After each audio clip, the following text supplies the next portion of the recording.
بان جنت در اطراف کوی دانشگاه تهران و موتورسوارانی که بدون اینکه عجله‌ای داشته باشند حرکت می‌کنند. شاید فکر می‌کنند فقط یک کوله پشتی را سرقت کردند، اما چند ثانیه بعد دانشجویی غرق در خون خود را به سر چهارراه می‌رساند و به زمین می‌افتد.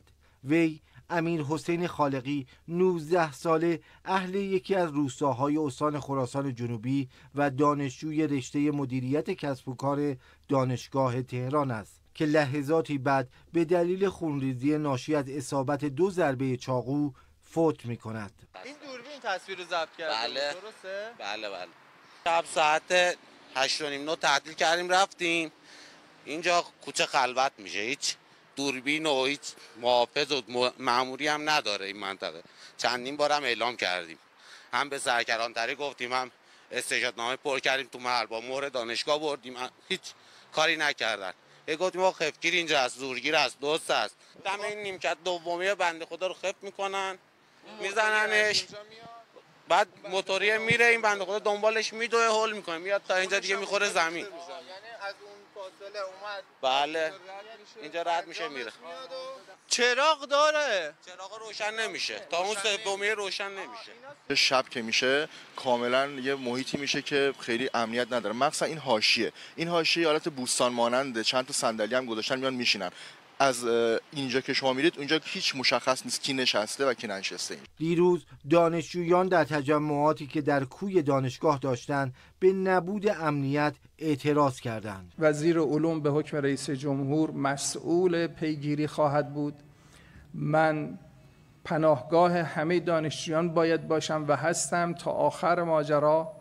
به سرعت این موضوع انشاءالله به نتیجه خواهد رسید. اداره آگاهی تیم ویژه‌ای تشکیل داده برای دستگیری قاتلان و سارقان بیرحم. دستگاه قضایی بازپرس ویژه منصوب کردند و پرونده ویژه‌ای تشکیل دادند برای رسیدگی به این موضوع. مدیریت خوابگاه‌های دانشگاه تهران خودشون امروز استعفا دادن و عذرخواهی کردند اگر احیانا قصور یا تقصیری صورت گرفته.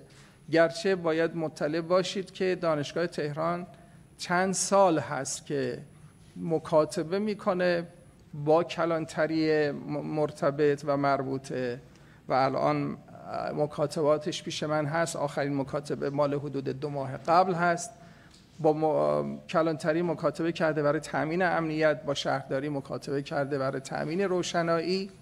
به هر حال نمیخوایم الان عرض کنم که سلب مسئولیت بکنیم، ولی اقدامات هم صورت گرفته. به جد دنبال تأمین امنیت هستیم. همین امروز کیوسک نیروی انتظامی در 2 نقطه آسیب پذیر کوی دانشگاه نصب خواهد شد. روشنایی همین امروز تأمین می شود. دوربین در خارج از محیط دانشگاه برای تأمین امنیت معابر دانشجویان عزیز ما طی 1-2 روز آینده حتما نصب خواهد شد. سخنگوی فرماندهی انتظامی کشور هم در بیانیه‌ای از دستور ویژه سردار رادان برای دستگیری عاملان این قتل خبر داد. سردار منتظرالمهدی ضمن بیان اینکه اکثر این زورگیران دارای سوابق متعدد هستند و قانون باید جرایم بازدارنده‌تری را برای این گونه افراد شرور پیش بینی کند گفته در جلسه‌ای که با مسئولان شهری و دانشگاهی خواهند داشت تلاش می‌کنند خلاهای محیطی اطراف دانشگاه برطرف شود. دادستان تهران هم از تشکیل یک شعبه ویژه برای رسیدگی به این پرونده خبر داده. لحظه به لحظه و دقیقه به دقیقه این موضوع رو دنبال می‌کنیم و تحت رصد و نظارت مستقیم خود ما این پرونده قرار داره